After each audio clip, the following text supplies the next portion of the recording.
Nós fazemos teste lá. Um, dois.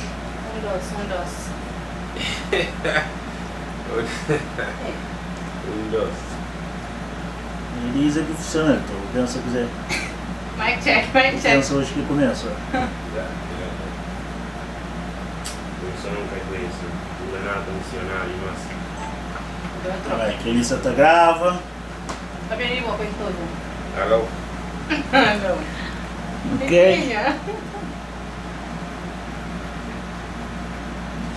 Esse daqui ali.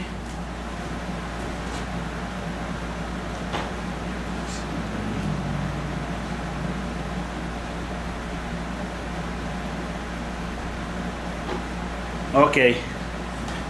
Eu fico em silêncio 5 segundos para apanhar só o ruído de ar-condicionado e depois para ver se ainda conseguir entrar.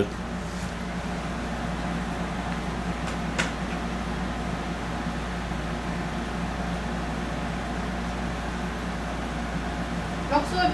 Tem luz? Não, já tem regular lá. Puxa o doró. Não, tem regular lá. Já sabe, já estou aí só ali, sinta segredo. Faz o teste. Já, tá bom. Ok. 1, 2, 3. Parteira boa.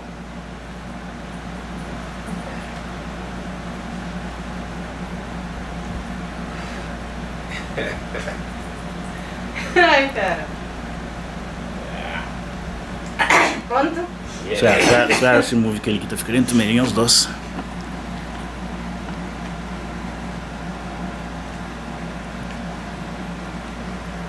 Vamos?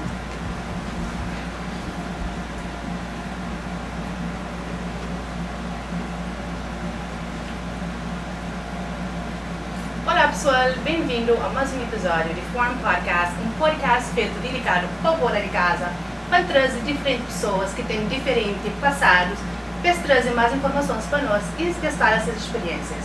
Meu nome é Elisângela Cimeiro e hoje traz uma pessoa muito especial para mim, para não só fazer, torna-se vida algo melhor, mas para é meu irmão Edson Cimeiro. Mas não cheiro para todos. Obrigado por aceitar esse convite, por me falar sobre de onde que eu venho e onde que você está assim. Obrigado per essere condensando. Io non vuoi usare le slocche. Corino. Eu não queria.